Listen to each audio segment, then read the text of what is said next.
I wanted to make some sort of stitching or sewing joke, but I ran out of material. Hey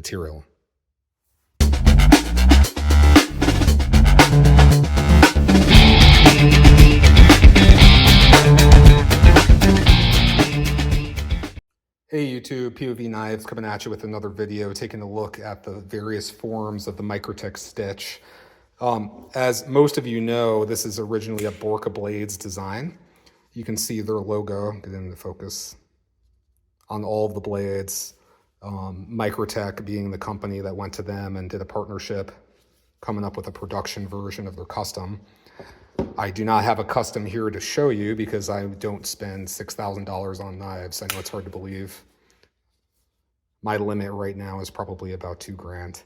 So I'd rather have 3 nice knives than one Borka blade stitch.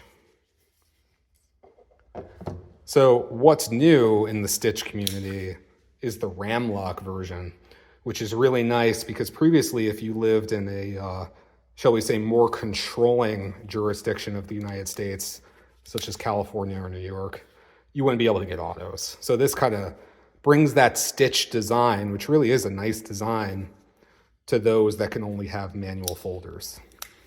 So in terms of which one you pick is really based on where you live and whether or not you can carry an auto. What I will say is that from a usability standpoint, if you want to be able to close your knife one-handed, this is really the only game in town. With some lesser quality autos that aren't Microtech, you can sometimes close them one-handed. You can kind of, pop it and let it sit there, but typically a Microtech will just snap back. Let's see if I can do it. It's not a safe thing to do one-handed. Ugh. That's not something you want to be doing, while you're holding it over your foot or your leg. There's a lot of versions of the stitch. This is one of the newer apocalyptic versions. So you'll see the standard Microtech apocalyptic blade into this new clear-coated apocalyptic aluminum handle, which I personally like. They come in a lot of Cerakoted versions too. This is like the winter camo version. You'll see the partially serrated blade. Comes with this pretty cool lanyard if you just want to kind of mess with something. You can spin that. It's actually kind of fun. I can't stop. Won't stop. But anyway, these, one thing I will caution you on, when you buy a stitch auto, you're kind of looking for that thunk, right? That really nice snappy stitch action. The Cerakoted ones, I'm a little disappointed. It just doesn't feel as fast. I know on the camera it probably looks exactly the same. Take my word for it. I've taken it apart. I've lubed it. I've actually felt other ones besides this. They're all just a touch slow and a touch sticky. And if I can find a point, you can see where the Cerakote has kind of worn there. And if I'm able to show you, it's thick. I mean, I guess conceptually it makes sense that it would be thick, but that's a thick layer of stuff that's kind of tacky on a blade and a handle. It kind of makes sense that you'd have a slower action. So just kind of keep that in mind. I mean, from an aesthetic standpoint, this is kind of like expensive over-the-top gas station knife, but I think it's cool. I think the aesthetic is nice on this one. You're just not going to get as good of a snap from that auto. The regular manual Ram-Loks, they come in G10, like this version, and also a similar textured aluminum. They've all got the nice backspacer. This too is apocalyptic finish. As you can probably tell, I like the apocalyptic Microtechs.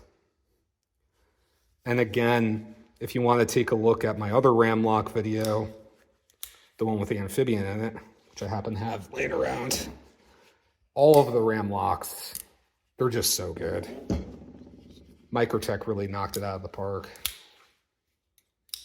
They're just amazing. They feel great. They work great. Most importantly, they're just rock solid. There is no blade play whatsoever in that guy. So just so you guys can get a look side by side, I would say from a dimension standpoint, They're pretty similar with slight changes in where the choil is. So if you look, the choil on this guy is a little bit more forward, maybe a little less cutting edge. Yeah, I'd say so. But you still get the famous stitch pokiness, which is great when you want to be on the receiving end of that. And what's nice is you get that tactical look with the stitch, the pokey, the thin tip, but very functional, broad enough so that it still slices really well, rips through cardboard, a great knife just to have on you. Not something you want to bust out in a crowd of people maybe, but really functional design, really comfortable design. I get Spyderco vibes from this. As you can see, the choil, the ability to finger flick on that guy, just very comfortable. It's like a cool looking hip Spyderco. It's a design I really like, and obviously other people really like it because to get it custom, it's $6,000. But there you go. There's a look at the various forms of the Microtech stitch. What do you guys think? Which ones do you own? Which ones would you own? Would you own any of them? Are they all too expensive? Am I crazy for having 3? Let me know in the comments, and I'll catch you guys in the next video.